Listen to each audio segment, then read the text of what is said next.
Me disculpo, ya terminé de atender la situación. Bueno, vamos a retomar de nuevo entonces el curso. Perdón, la sesión de componente práctico. Entonces, como les decía, vamos a seguir desarrollando nuestra última sesión del componente práctico. Entonces, hoy vamos a desarrollar la sesión número 3. Esta sesión número 3 de componente práctico va a tener la misma mecánica que hemos desarrollado en sesiones anteriores del componente práctico. Una primera parte que va a ser esta reunión de grupo en la cual desarrollaremos y revisaremos lo que ustedes harán dentro de la sesión de componente práctico, algunos conceptos, algunas generalidades que necesitemos tener en cuenta para desarrollarlo. Y en segunda medida, estaré pendiente a través del Skype para atender sus dudas e inquietudes particulares frente a esta sesión de componente práctico o de las anteriores hasta las 7 de la noche, que es cuando finalizamos la sesión de componente práctico. Entonces, eso quiere decir que hoy estaré dedicado a atender sus dudas e inquietudes de componente práctico. Antes de avanzar y teniendo en cuenta que están viendo mi pantalla, quiero que revisemos estos 7 aspectos que les estoy compartiendo. Y quiero que, con la ayuda de ustedes, me ayuden a tratar de darles respuesta a ellos. El primero, la primera pregunta que les haría es, ¿quién me ayuda a responderla? ¿Cuándo se debe entregar el componente práctico del curso Química Orgánica? 17 de noviembre. Listo. Muchas gracias. Esa es la fecha ideal. Tutor, lo que pasa es que se me cruzó eso con otra actividad ese mismo día. ¿Qué puedo hacer? Usted se comunica conmigo y planteamos esas alternativas. ¿Listo? Entonces, 17 de noviembre, que es el próximo miércoles, es la fecha ideal de entrega. Si tienen inconvenientes con esa fecha de entrega, comuníquense conmigo antes de esa fecha, ojalá, y revisamos las alternativas, como lo hemos hecho para las diferentes tareas. Muchas gracias. ¿Dónde lo entregamos? ¿Quién me ayuda con esto? Kelly, muchas gracias. Entonces, vamos al curso. En el curso, en su entorno de evaluación, están viendo mi pantalla, ¿cierto?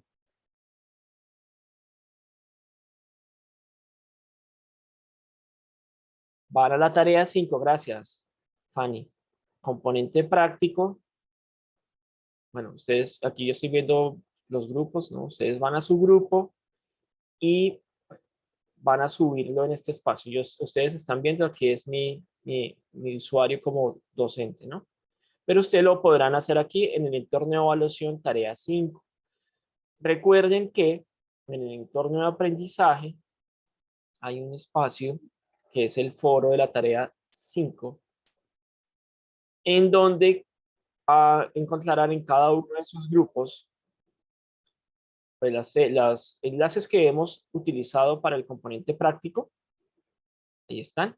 Y cada una de las grabaciones de los eventos. Algunos me han dejado preguntas por acá. No hay problema, las he atendido, pero si quieren que los responda más rápido, pues a través del Skype, que lo estoy revisando más constantemente. Pero si las quieren dejar por aquí también las atiendo. Entonces ya tenemos claras esas dos preguntas. Tercera, ¿el componente práctico es individual o grupal?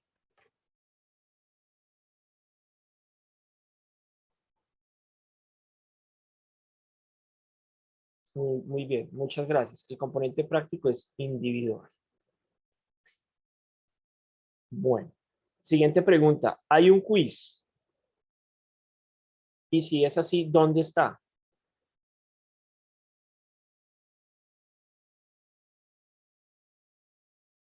Entonces la primera pregunta, ¿hay un quiz?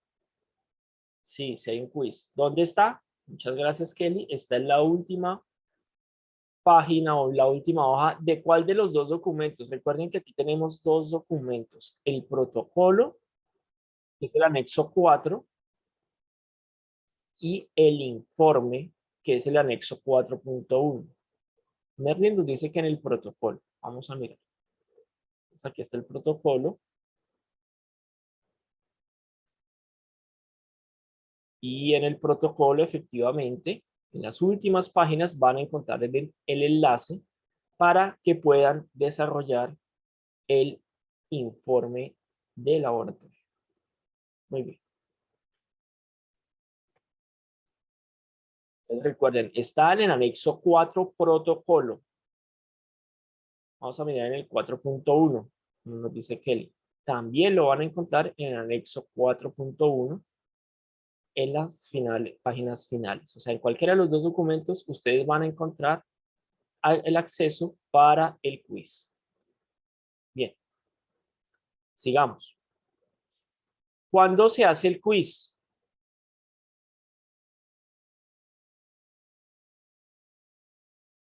¿Cuándo se hace el quiz? Cuando se termine de desarrollar Todas las prácticas y los informes. Así es, Fanny, muchas gracias. Entonces, hacemos el quiz, ya cuando tengamos visto nuestro informe de laboratorio, ya lo hemos entregado, hacemos el quiz. ¿Listo? ¿Cuántas oportunidades tiene el quiz? Se puede hacer las veces que quiera, pero la que cuenta es la primera nota. Vale el Muy bien. primer intento. Exactamente, Álvaro, muy bien, esa es la respuesta. Pueden hacerlo las veces que ustedes quieran, pero solo vamos a tener en cuenta la primera oportunidad, el primer quiz que hagan. Y finalmente, ¿qué puntaje tiene el componente práctico en el curso? 140. 140, súper fácil. ¿Eso qué significa? Que esto vale casi 2 tareas de unidad.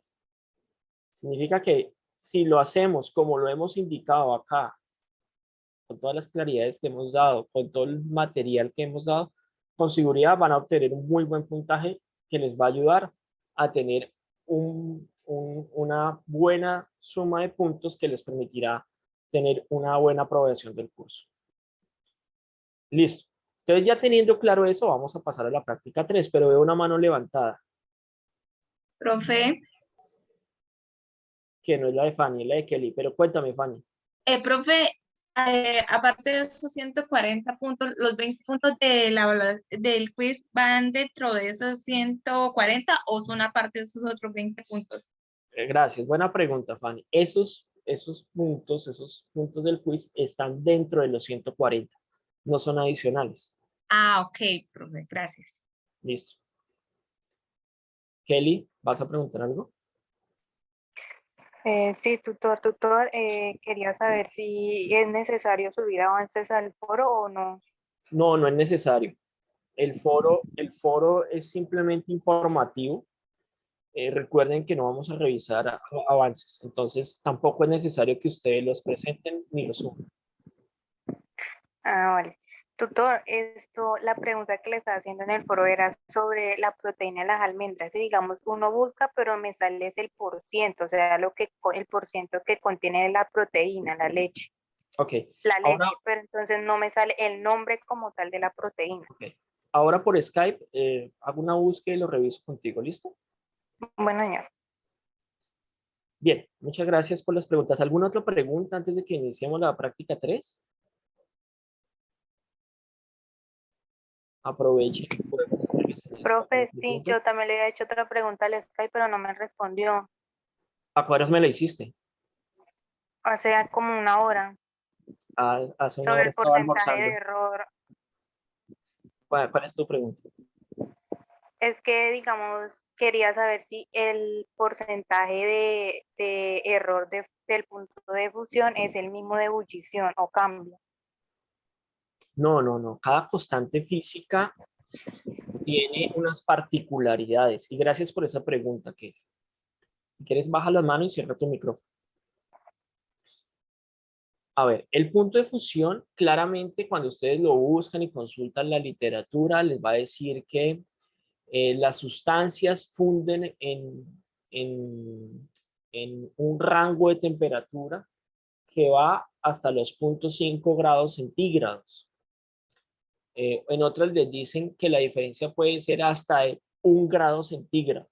Entonces, cuando una sustancia funde en ese rango, es decir, cuando yo tengo una temperatura teórica, pruebo una sustancia problema, voy a compararla a ver si es pura y si es esa sustancia, y si me funde a esa temperatura más o menos 1 grado, puedo decir que es esa sustancia y que está pura.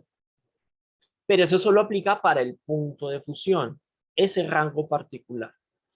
Para el punto de ebullición o para la densidad, hay otras particularidades que en este curso no las abordamos, pero se las puedo comentar. Por ejemplo, para el punto de ebullición, si uno toma un punto de ebullición de una sustancia a nivel del mar, es decir, en una ciudad que esté al nivel del mar, tipo Cartagena, Santa Marta, Barranquilla, etcétera, y lo toma en una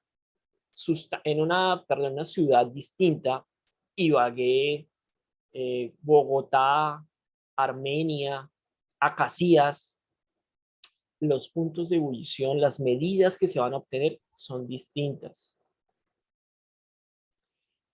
¿Por qué van a ser distintas esas medidas del punto de ebullición? Porque el punto de ebullición va a estar condicionado por un factor que es la presión atmosférica. ¿En qué cambian esas ciudades? Pues en la presión atmosférica que tiene, es decir, que está relacionada también con la altura sobre el nivel del mar. ¿Sí? Entonces, cuando uno toma puntos de ebullición, también debería tener en cuenta esa situación y se deben hacer correcciones. Nosotros para esta práctica, nosotros no les estamos hablando nada de esas correcciones ni nada de esos cálculos que hay que hacer para corregir el punto de ebullición.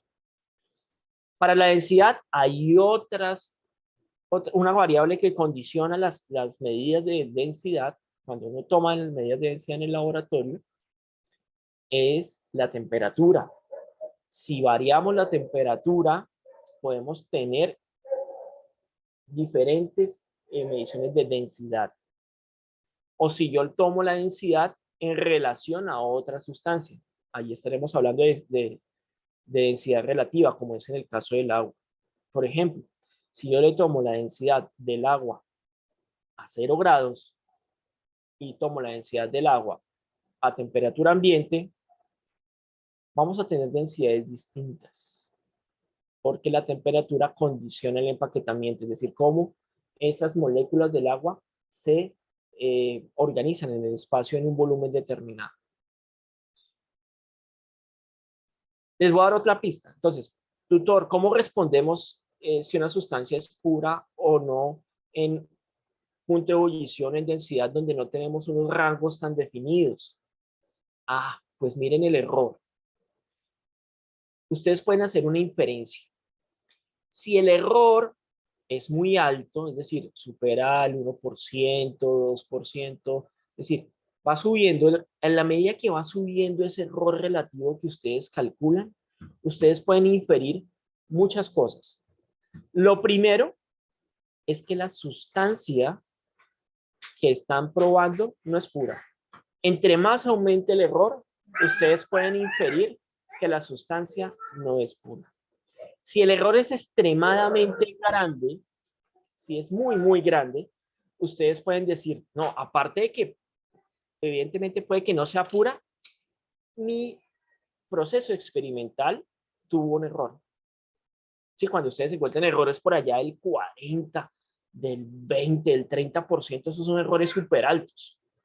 Cuando ustedes encuentran los errores, ustedes ni siquiera pueden decir que la sustancia es pura o no, porque ahí hubo un error claramente. ¿Qué tipos de errores? A los que me han preguntado, yo les he compartido un documento en el cual les explica los tipos de errores. Hay varios. Uno de ellos, por ejemplo, es la forma en que se toman las mediciones. Otro puede ser que los instrumentos con los cuales tomaron las mediciones están mal calibrados.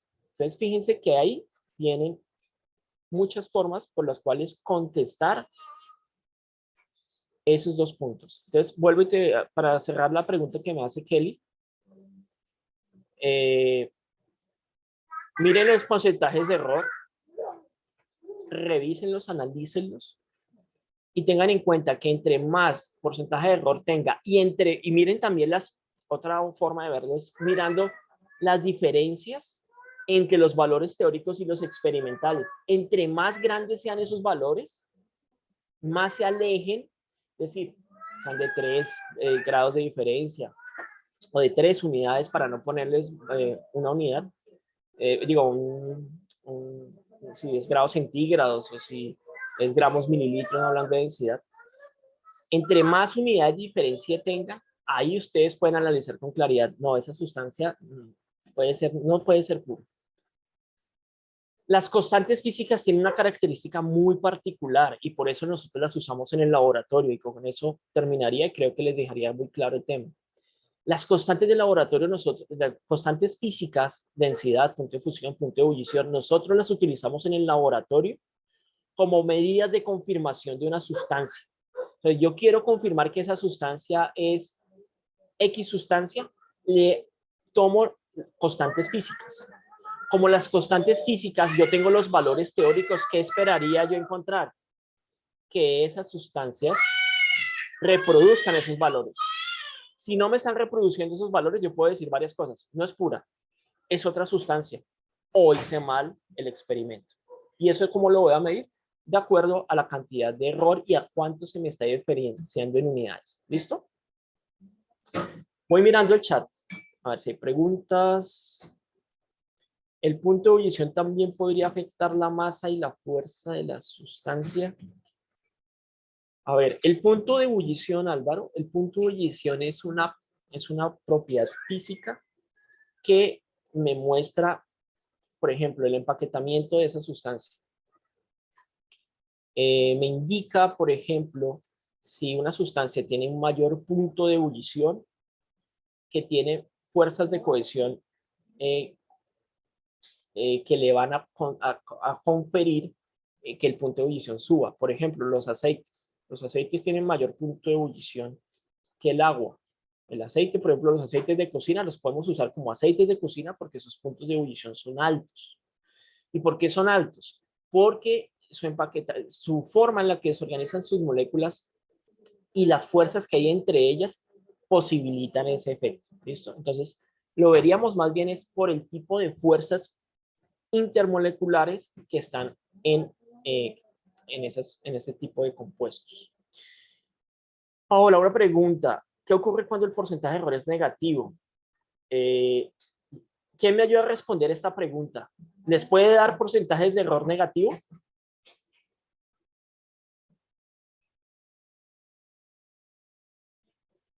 ¿Alguien me ayuda a responder? Cuando ustedes calculan... No puede, es un no valor puede. absoluto. Correcto, Álvaro, muchas gracias. Así es. Recuerden que ahí en la fórmula de error hay unos valores, hay 2 barras paralelas. Esas barras paralelas me indican que a pesar de que yo haga una diferencia, una resta, nunca el valor me va a dar negativo. Es siempre positivo. Así me dé el valor, entonces yo le quito el signo. Así me dé negativo, yo le quito el signo y ese es el valor que me queda. Entonces, con esto, Paola, simplemente quítale el valor negativo y ya tienes tu valor.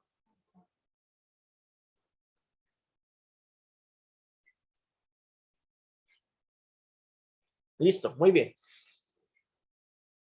Bueno, muchas gracias y yo creo que ya hay alguna otra pregunta o podemos ya avanzar a la práctica 3.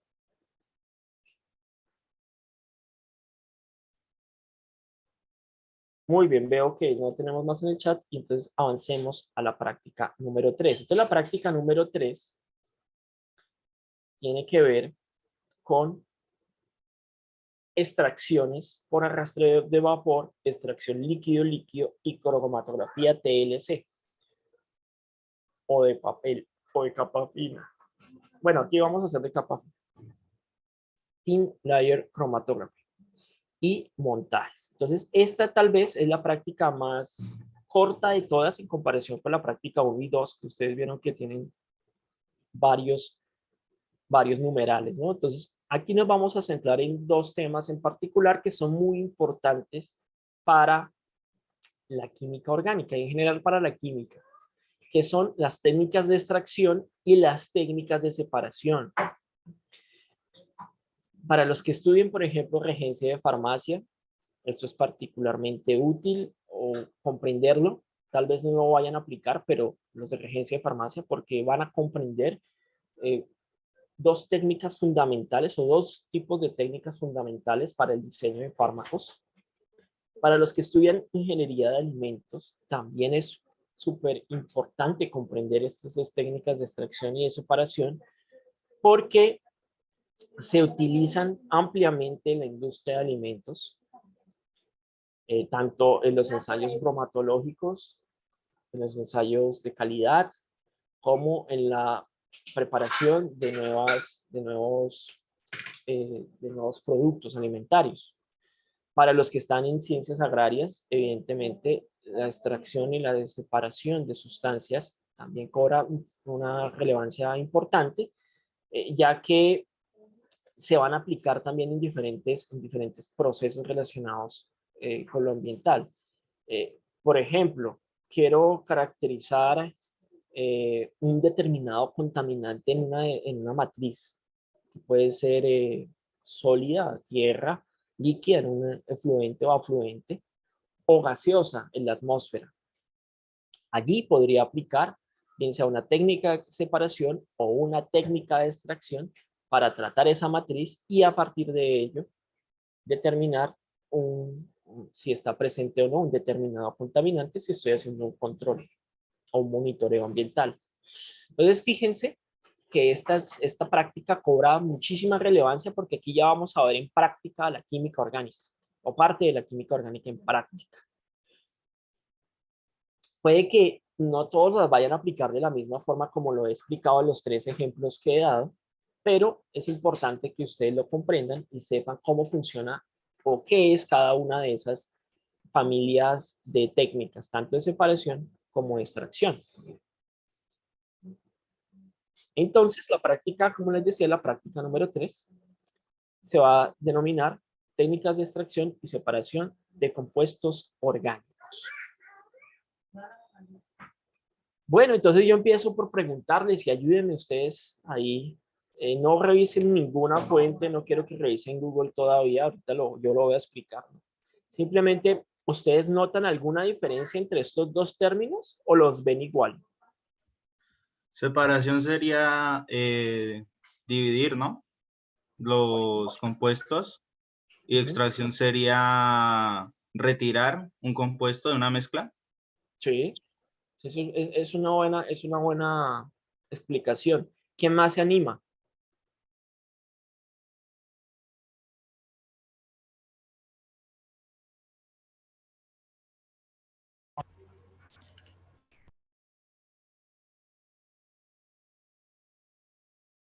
Por ahí trató de animarse a alguien, pero no lo alcanzamos a escuchar.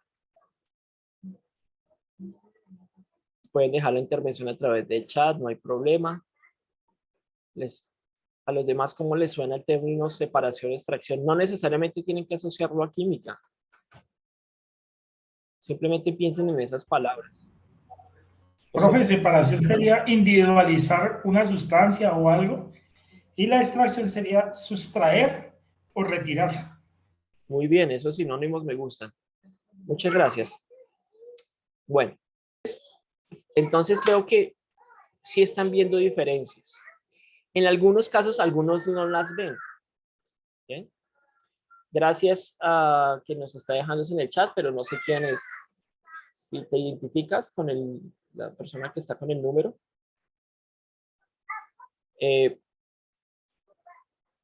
Muy bien, entonces, a veces, cuando yo hago esta pregunta en los laboratorios, a veces me responden como ustedes me han respondido, diferenciando los conceptos y otros no los logran diferenciar.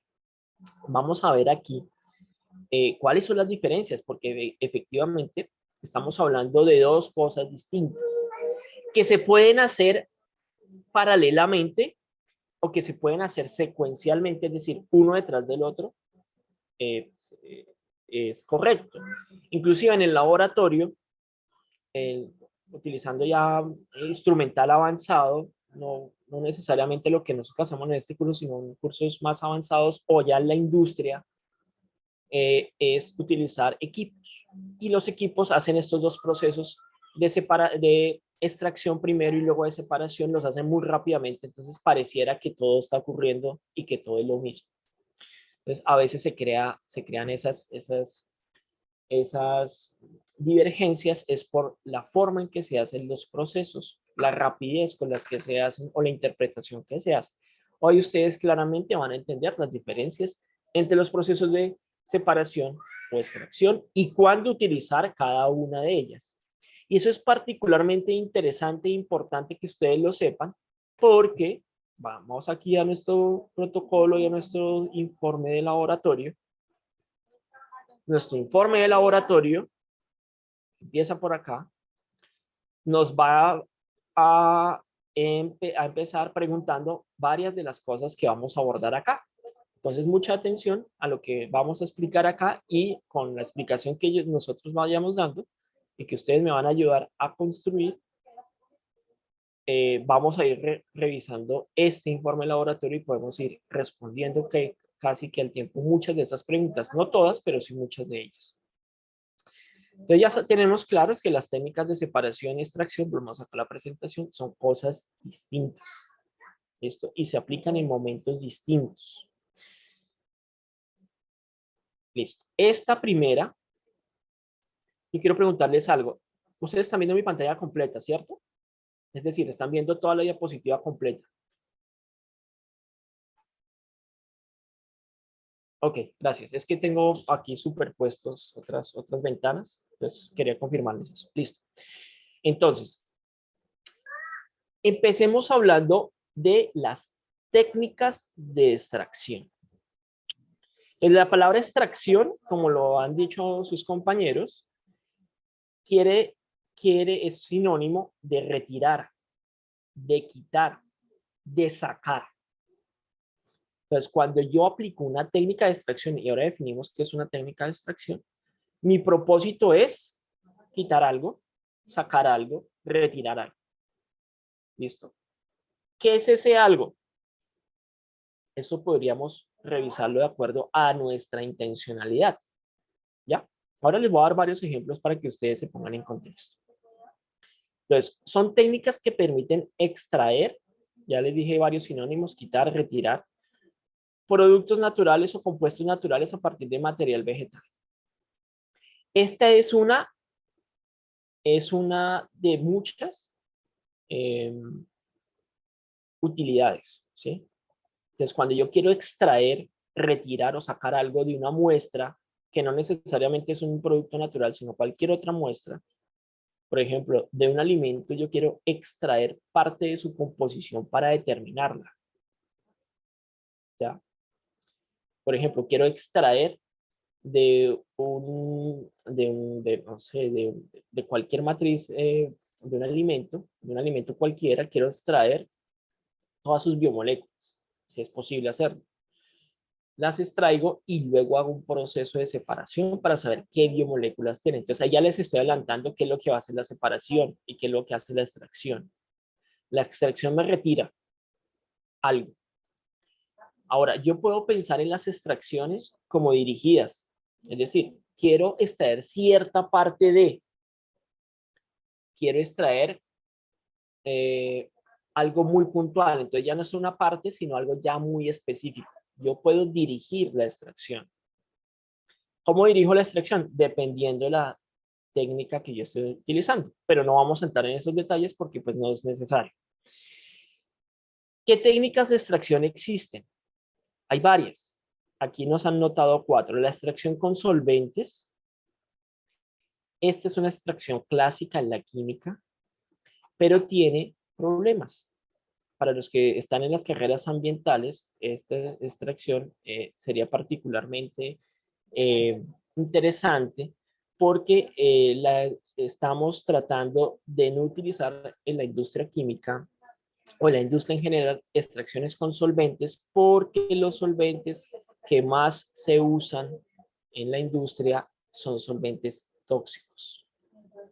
Entonces, esto nos genera problemas ambientales. Claro, no todos los solventes son tóxicos. Sin embargo, los que usamos más comercialmente sí son tóxicos. Listo. Pero eso es una extracción que usualmente y es ampliamente difundida en la industria y en los laboratorios. La destilación. La destilación es otra técnica de extracción que usualmente hacemos. Y esta, si estuviéramos en los laboratorios presenciales, estaríamos haciendo y hacemos regularmente en el curso de química orgánica destilaciones.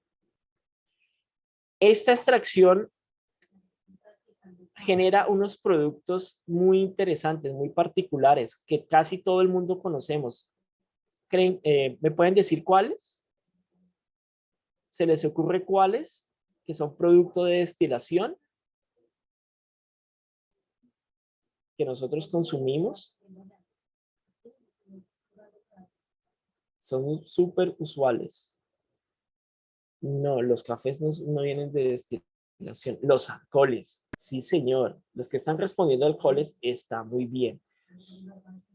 No todos los alcoholes, no todos son destilados, porque hay unos que son fermentados. Por ejemplo, las cervezas son fermentadas. Los vinos son fermentados. No vienen de procesos de destilación. Pero, por ejemplo, el whisky, el ron, todos esos son productos de destilación. Entonces, fíjense dónde estamos aplicando nosotros una técnica de extracción en la destilación. Bueno, aparte de la destilación también lo utilizamos para purificar sustancias. Muy bien. Otra técnica es la sublimación. ¿Qué es la sublimación? ¿Quién me ayuda a definir qué es la sublimación? La sublimación es un cambio de estado. ¿De qué a qué?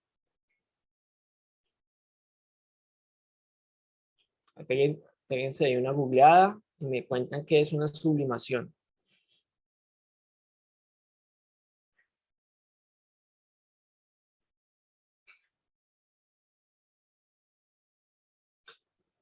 Muchas gracias. Muchas gracias. Pero vamos a ponernos de acuerdo porque ahí ya tengo dos. Yaidi dice que es de sólido a vapor, que sería gas. Y Adriana dice que es de gas a sólido. ¿Cuál es?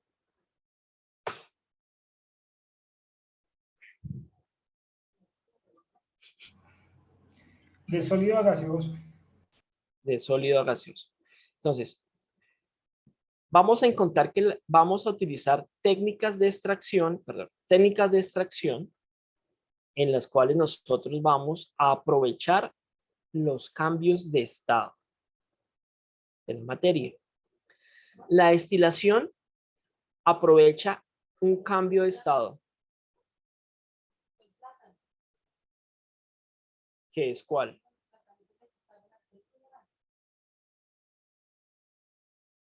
Líquido a sólido. La destilación aprovecha ese cambio, perdón, líquido a gas. La destilación aprovecha el cambio de estado de líquido a gas es el fundamento de su técnica. La sublimación utiliza otro cambio de estado que es sólido a gas, directamente a gas sin pasar por líquido. Hay otras técnicas de extracción que van a emplear presión. La presión entendida de diferentes formas.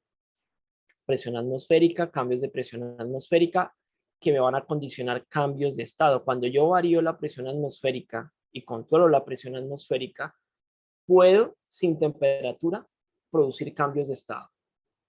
Bueno, no vamos a entrar en detalles en eso, pero sí vamos a ver algunos ejemplos. Entonces, aquí en pantalla, ustedes ven una fotografía, esta la tomó la profe Paula aquí en el laboratorio del José Cedro Gómez en Bogotá. Esta es una de las prácticas que nosotros hacemos en el laboratorio. ¿Y qué es lo que encontramos acá? Aquí encontramos una muestra vegetal, ¿sí? Un pistilo y se me olvidó ahora el nombre, se los debo, y un de porcelana. El pistilo y se me olvidó. ¿Alguien si me ayuda a recordármelo? Mortero, profe. El mortero, muchas gracias. El mortero y el pistilo y el embudo, un embudo de vidrio. Entonces, ¿qué sucede aquí? Si ustedes están observando qué está pasando acá, el material vegetal está siendo macerado. Esa maceración me genera como una pasta que yo puedo poner en este embudo y hacer varios procesos. El primero es, a través de este embudo, pasar un solvente y hacer dos lavados. Entonces, aquí tendría mi embudo con mi muestra, aquí un beaker con el solvente, lo voy adicionando y voy haciendo como lavados. Y acá voy a un recipiente en donde voy obteniendo una muestra. Entonces, en la medida que voy haciendo esos lavados, ¿qué va a suceder? El solvente va entrando en contacto con la muestra y, bien sea por efectos de polaridad o de fuerzas intermoleculares, él va arrastrando parte de lo que yo quiero que arrastre y se va traspasando al otro recipiente. En términos, por favor, ¿hay un micrófono abierto? Creo que es el de José. Ok. Aquí se va recogiendo la muestra con el extracto. Entonces esto ya se va a llamar extracto. Aquí está solvente, muestra, extracto. Entonces aquí ya voy recibiendo el extracto. ¿Qué tiene este extracto? Tiene muchísimas cosas. Si yo hiciera un listado, generalmente cuando hago estos experimentos en el laboratorio o estas prácticas en el laboratorio, mis extractos tienen muchísimas moléculas. Si esto yo lo pudiera de leer, tendría una lista bien grande de moléculas allí presentes, de familias de moléculas presentes. Esta es una forma clásica en la cual podemos hacer extractos. Otra maceración, que también ustedes la van a encontrar en la literatura, con esa misma definición, es cuando ustedes tienen un recipiente, tienen esta misma muestra, hicieron el proceso aquí de la maceración en seco en el mortero, la llevan a un solvente en particular, y aquí tienen su muestra, y dejan eso allí, lo tapan en ese recipiente, solvente, muestra, y lo dejan por mucho tiempo allí. Allí también está ocurriendo una maceración. ¿Por qué? Porque el solvente está entrando en contacto con mi muestra y esa muestra está liberando a ese solvente sus componentes, los que sean afines con el solvente. Por tanto, al final de este proceso, esto ya dejará de llamarse solvente y se va a llamar extracto. Miren acá, en la parte derecha, la que les estaba explicando acá.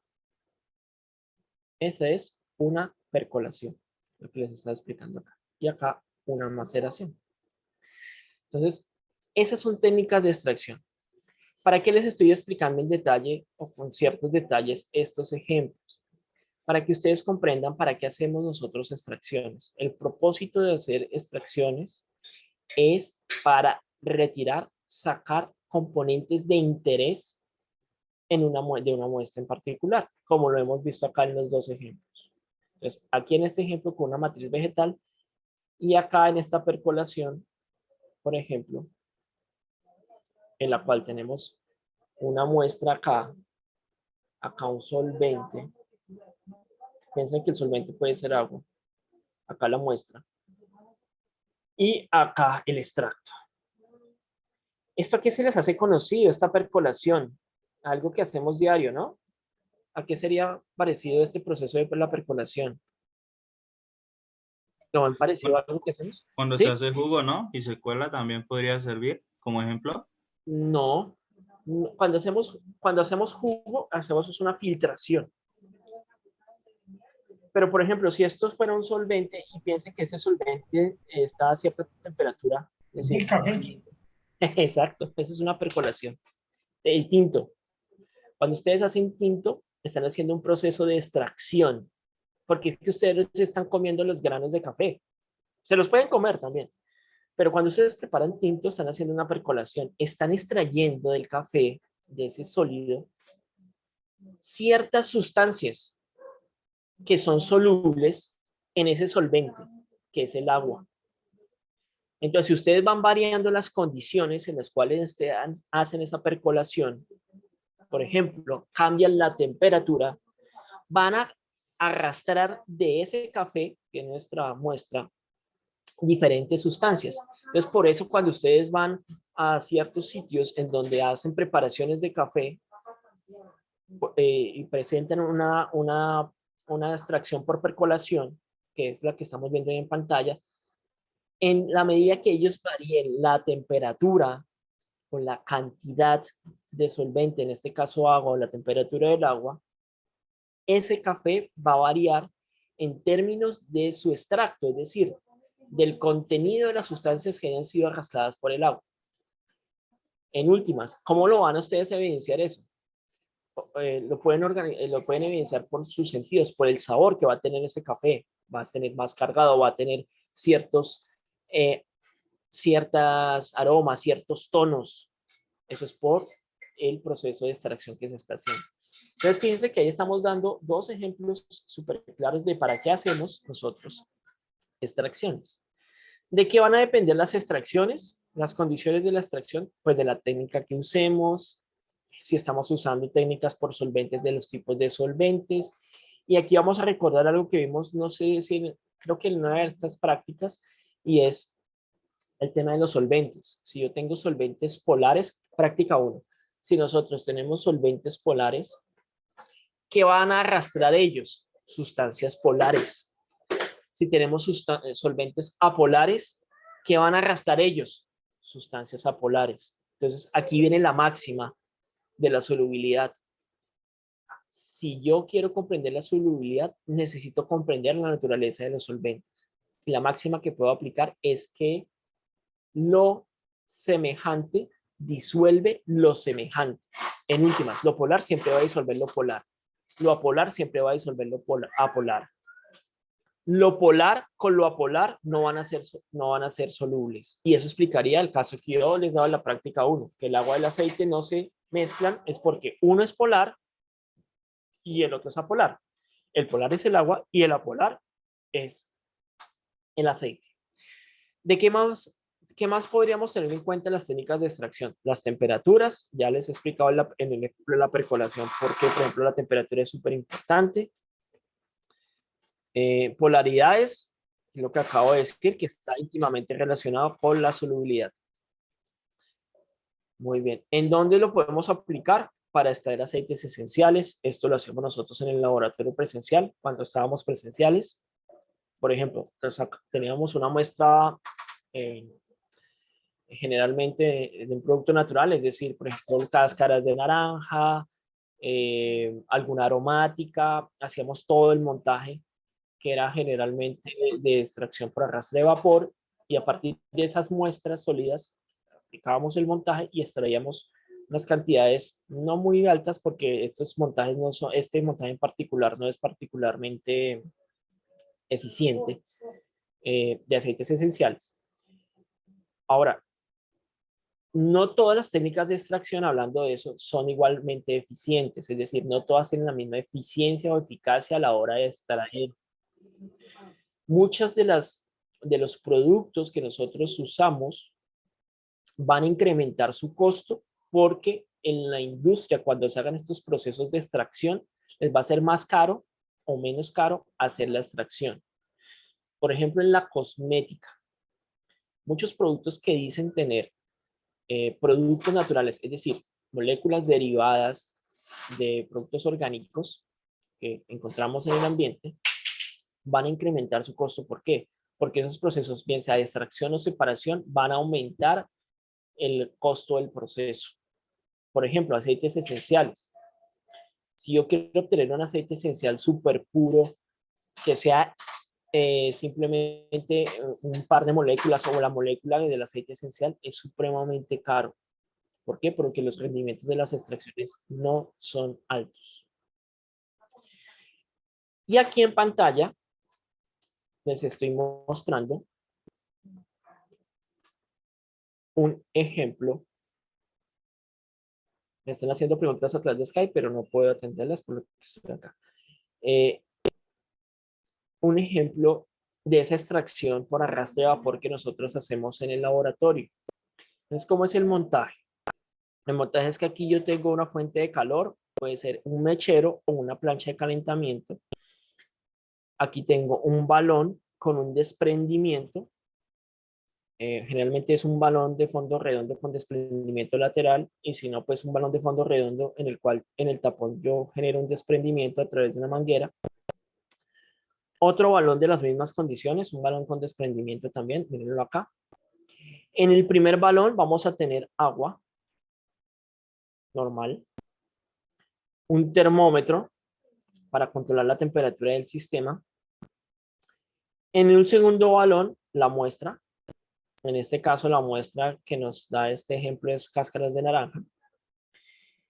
Y aquí vamos a tener un condensador. Esto también lo vamos a utilizar en las destilaciones o los reflujos. ¿Y qué va a suceder? Bueno, y acá al final, pues, un codo de destilación y un Erlenmeyer, que es donde recojo mi muestra.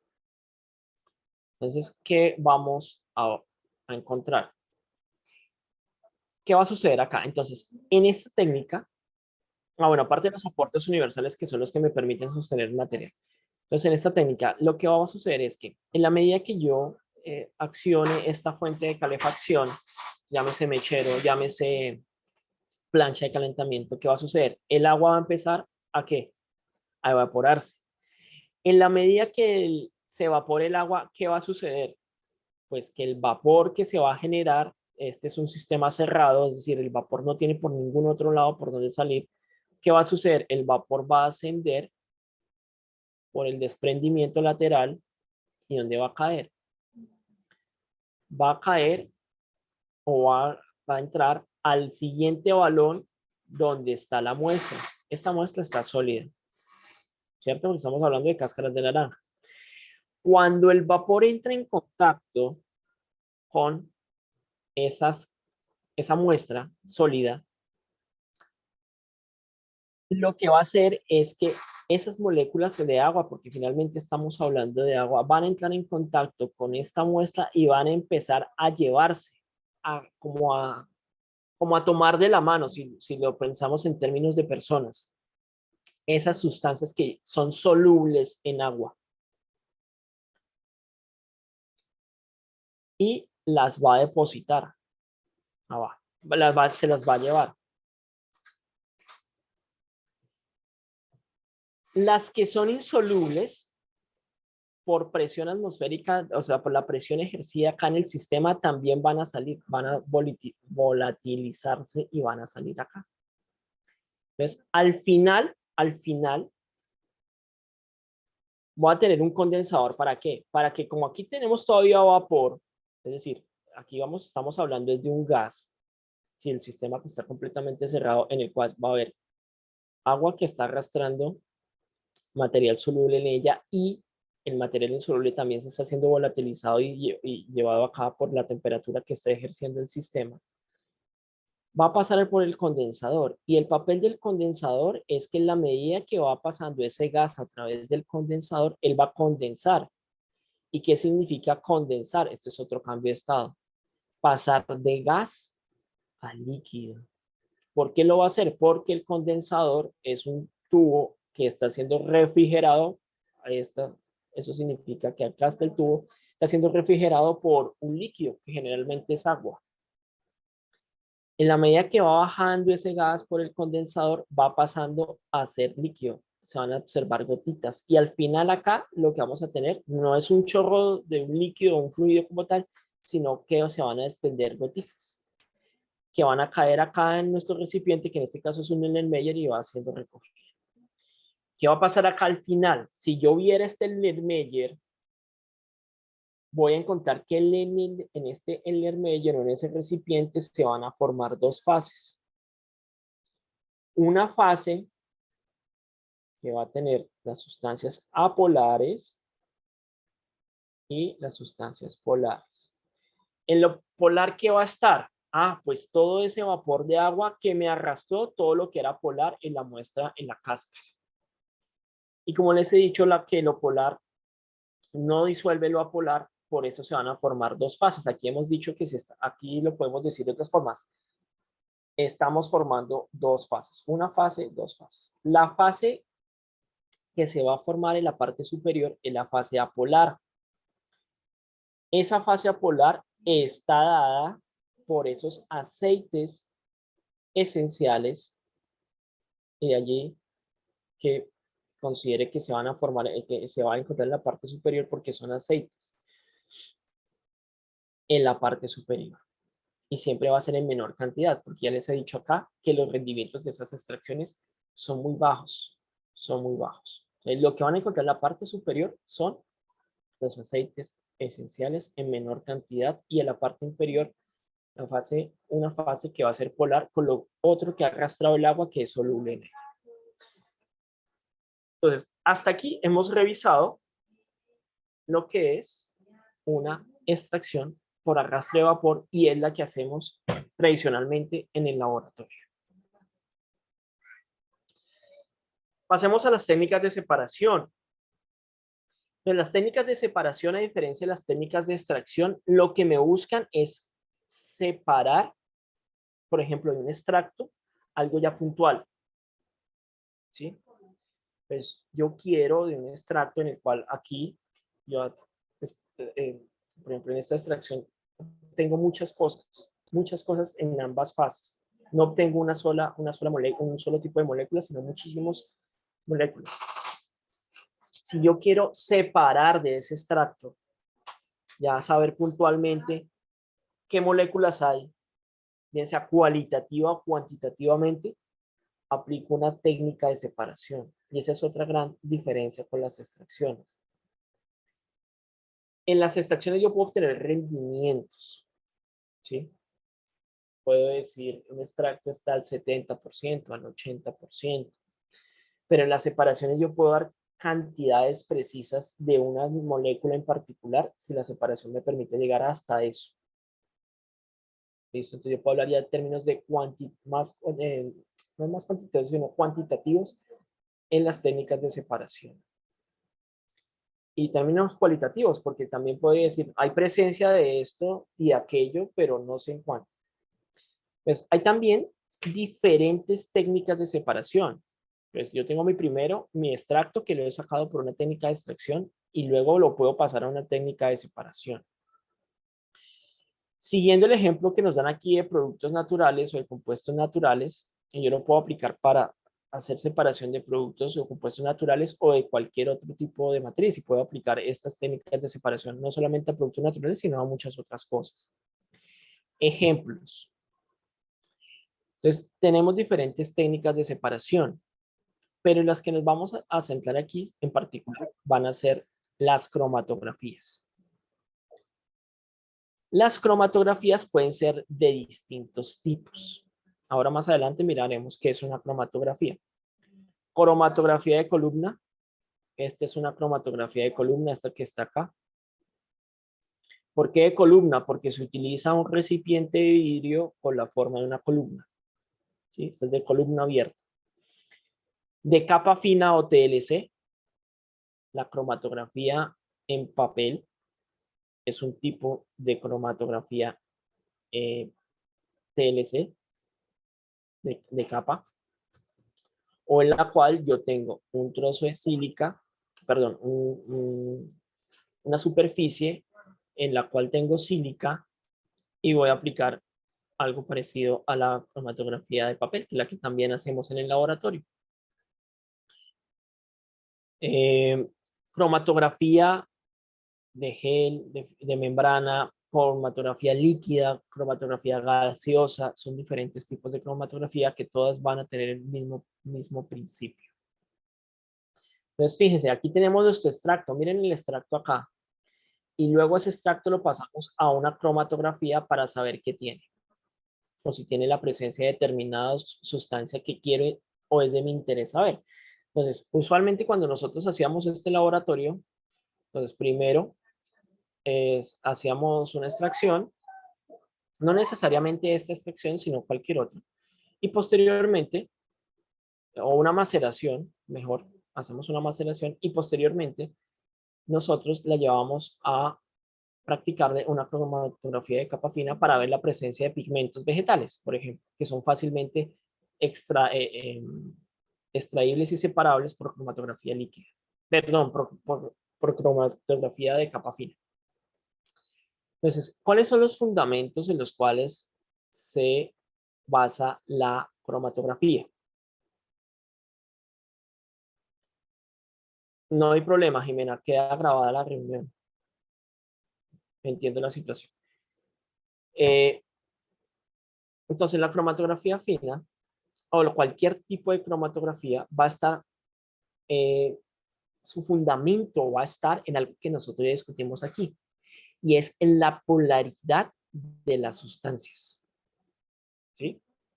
Entonces, aquí van a tener un papel preponderante los solventes, si van a ser capaces o no de retirar, de extraer o de separar de una matriz ciertas sustancias.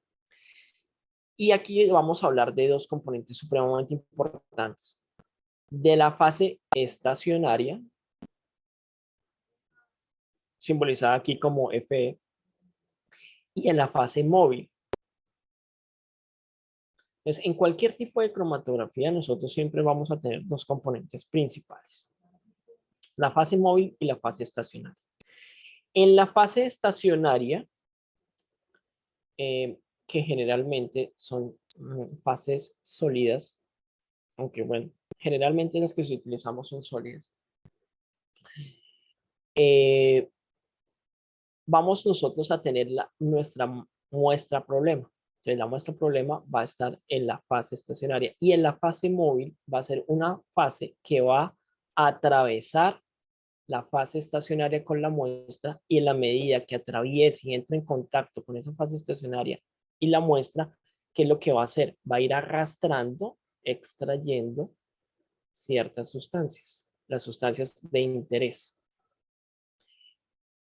Como este proceso se va a revisar a través del tiempo, es decir, ahí, en la medida que vaya pasando, si por ejemplo yo empiezo por acá y termino por acá, en la medida que vaya pasando esa fase móvil por la fase estacionaria, en la cual tengo esa muestra problema que está a lo largo de esa fase estacionaria, en la medida que vaya pasando ese solvente o esos solventes, van retirando por tiempos diferentes sustancias. No todas las sustancias se retiran al tiempo. Eso es otra cosa que hay que comprender en la cromatografía. Y es gracias a ese principio en el cual puedo determinar los tiempos en los cuales se van retirando esas sustancias en mezclas complejas, que yo puedo ir separando de ese extracto, y no simplemente extrayendo, sino separando, y puedo ir, en la medida de tener esos tiempos, ir identificando qué es lo que se extrae. Entonces, por eso acá en este ejemplo, esta diapositiva, tenemos diferentes bandas de transición representadas por colores. ¿Eso qué me está significando? Me está diciendo que en un tiempo 1 está saliendo esta parte, en un tiempo 2 esta parte, en un tiempo 3 esta parte, en un tiempo 4 esta parte. Y si nosotros estamos viendo acá estas representaciones, estaremos diciendo que en esta muestra, si yo paso mi fase móvil, va arrastrándome en un tiempo 1 clorofilas, en un tiempo 2 xantófilas y en un tiempo 3 carotenos. Y estos señores, para este ejemplo, son sustancias que dan color. ¿Sí? Son las que le dan el color a los productos naturales. Entonces, volviendo acá al ejemplo, voy a ampliar esto un poquito más. Acá, en esta cromatografía de capa fina, tengo un solvente, tengo mi fase, es mi solvente, mi fase móvil. Mi fase estacionaria, que en este caso es papel. Y acá habrá dos puntitos que en este caso se van a denominar siembras, que es donde está mi sustancia o mi matriz a analizar. En este caso, mi extracto. Entonces, cuando yo hago esta siembra, ¿qué va a suceder? Y pongo el papel en contacto con la fase móvil, que es el solvente. Pues el solvente, ¿qué es lo que va a pasar? Ustedes lo pueden hacer con un papel en sus casas. Y agua. Que el solvente va a tender a subir por el papel. Y en la medida que el solvente sube por el papel, pues también va a entrar en contacto con mis muestras, porque yo las he sembrado acá, las he puesto acá, y ahí ustedes alcanzan a ver, hay una línea. ¿Y qué es lo que se observa? Que hay un recorrido de esas sustancias. ¿Qué es lo que está evidenciando este recorrido? Que se están separando esas sustancias. Y a veces, cuando nosotros hacemos cromatografías de este tipo de capa fina o de papel, yo puedo hasta distinguir en algunos casos colores. Pero si yo quiero ser mucho más preciso, miren, en esta cromatografía de columna se alcanza a diferir un degradé. Este degradé significa que aquí en esta parte hay un tipo de sustancias, este es otro tipo de sustancias, acá hay otro y acá hay otro. Ahí hay una separación de sustancias. En laboratorios más avanzados o en la industria, pues no hacemos estas técnicas usualmente. ¿Cuáles hacemos? Hacemos ya el empleo de equipos, cromatógrafos, se vayan a llamar así. Y estos equipos hacen automáticamente tanto las separaciones como los cálculos de tiempos y me generan datos gráficos o datos en tablas. Si son gráficos, me generarán una serie de picos así, bueno, algo así representado en dos planos. Esto se va a llamar cromatograma y me va a evidenciar la presencia o no de ciertas sustancias que yo puedo interpretar en la forma, o lo puedo interpretar en la medida que yo analice las formas que me genera el cromatograma. Evidentemente eso no lo vamos a entrar aquí a entrar en detalle, posiblemente los de ingeniería de alimento por allá más adelante en una electiva podrán ver eso en cromatografía, que es un curso solamente dedicado a esta técnica. ¿Por qué se dedica, por ejemplo, un curso a esta técnica? Que es interesante, por ejemplo, para los ingenieros de alimentos, porque es que esta técnica es ampliamente utilizada, tanto para el análisis de sustancias de nuevo, es decir, que vamos a encontrar por primera vez, como para hacer controles de calidad. Por ejemplo, si yo quiero determinar si un paciente ha consumido o no alguna sustancia y quiero cuantificarla, utilizo posiblemente una cromatografía. Entonces, la cromatografía es una técnica de separación, es una familia de técnicas de separación muy utilizada. Entonces, fíjense que ya hasta aquí les he explicado las técnicas de extracción y las técnicas de separación. Vamos a nuestro informe de laboratorio, que es lo que nos pide. ¿Cuál es la diferencia entre técnicas de separación y extracción? Súper claro. Si un estudiante desea purificar etanol al 70%, es decir, quiere obtener etanol puro al 100%, ¿qué técnica debería utilizar? Creo que ya lo hablamos por allí. No lo dijimos tal cual, pero lo inferimos. En la explicación de la técnica de extracción por arrastre de vapor, el aceite de naranja está formando una mezcla invisible. Esta también creo que la dejamos súper evidente. Entonces ya creo que con lo que les he explicado, ustedes pueden responder esas tres primeras preguntas súper fácil. Bueno, preguntas hasta aquí sobre esta primera parte del laboratorio. Voy a mirar el chat. Creo que vamos... Profe, yo tengo una pregunta, ¿sí? Pero es sobre la fase móvil y la fase estacionaria. ¿La fase estacionaria haría referencia como al equipo empleado y la fase móvil del proceso? ¿O no, cómo sería ahí? No. Es que la verdad no me quedó muy claro esa parte. Eso depende del tipo de cromatografía que usted esté usando. pero usted puede entender la fase móvil como aquella que va a recorrer la matriz que voy a analizar. La matriz que voy a analizar es, por ejemplo, mi muestra. Y la fase estacionaria es la que me va a contener, me va a fijar esa muestra. Entonces, voy aquí al ejemplo que les estaba dando de esta cromatografía. Borremos esto. De esta cromatografía de capa fina, que es la más sencilla. Entonces, ¿cuál es mi fase móvil y mi fase estacionaria? Mi fase móvil es el solvente. Mi fase móvil es el que va a recorrer la muestra, ¿cierto? Es la que va a recorrer la muestra, es la que va a ascender por el papel. ¿Dónde está mi muestra contenida? No está en la fase móvil, está en la fase estacionaria. Fase móvil.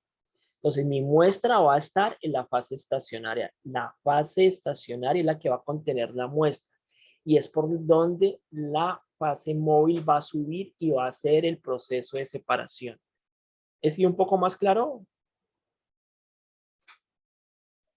Sí, señor. Listo. Este mismo principio se va a aplicar para cualquier cromatografía. Entonces, acá en la otra cromatografía que tengo, que es esta, de columna abierta, voy a tener mi muestra. Voy a tener mi muestra acá contenida en mi columna.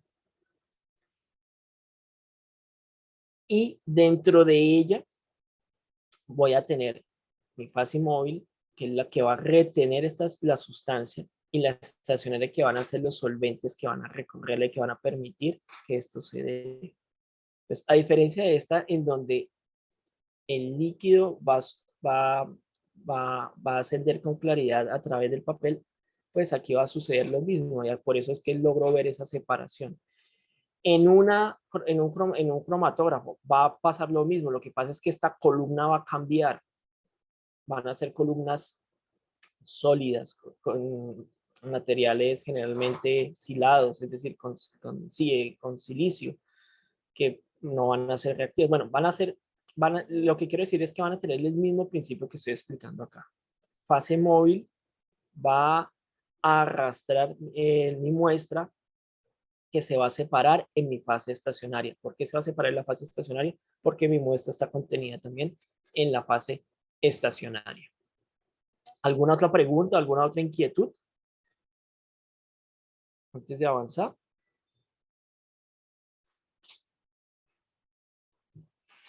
No. El cambio, digamos, el cambio de color que evidencio en una cromatografía de papel no es dado por la fase móvil. Es facilitado por la fase móvil, pero es dado por las diferentes sustancias que están siendo separadas, que están en esa muestra.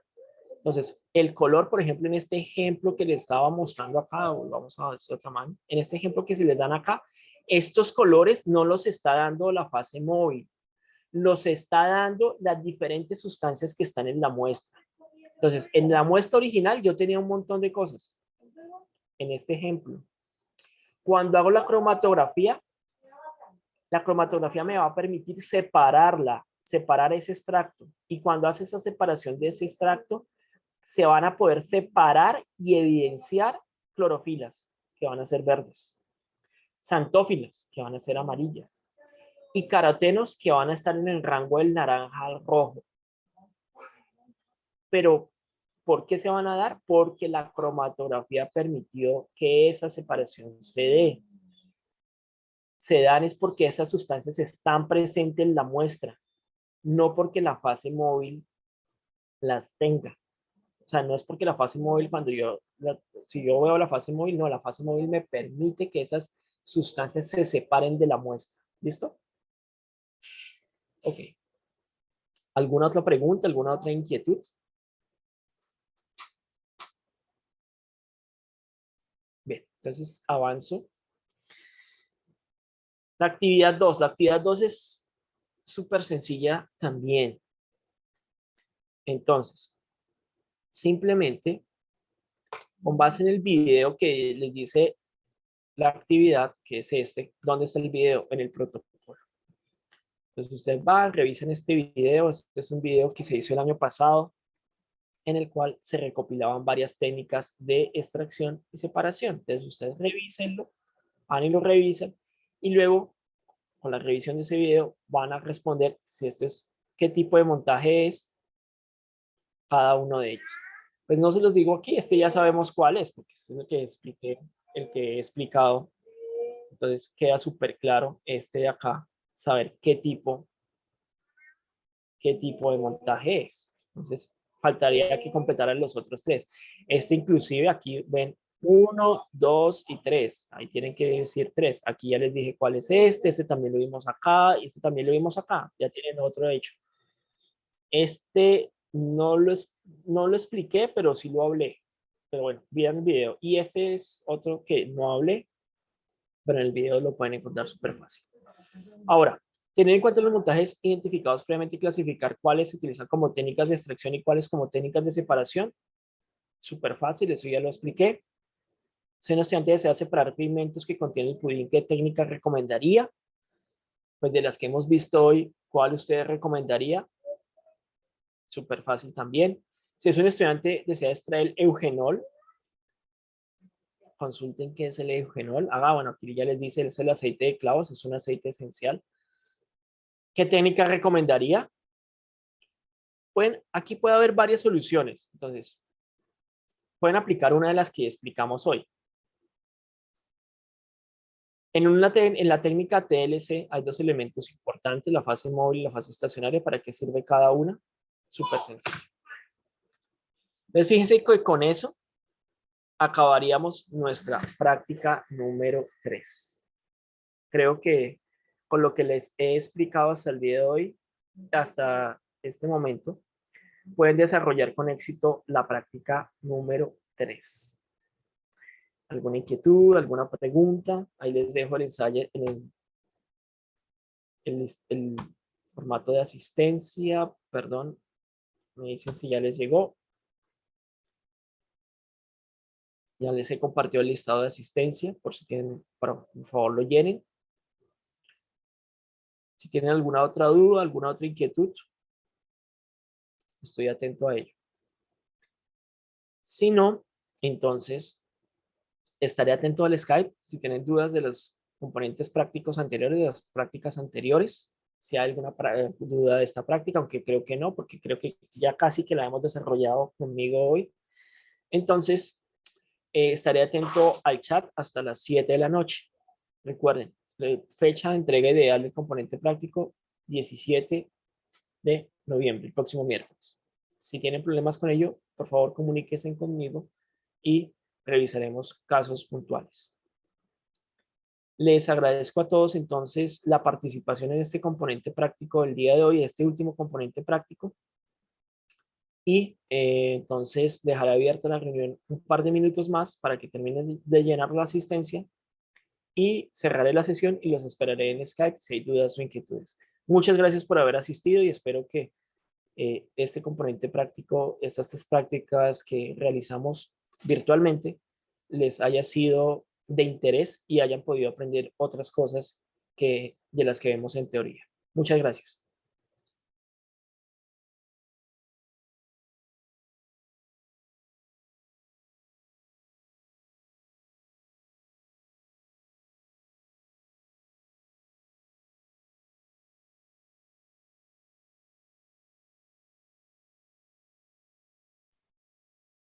Con gusto a los que se están despidiendo, si quieren ya pueden salir del chat si ya llenaron la asistencia.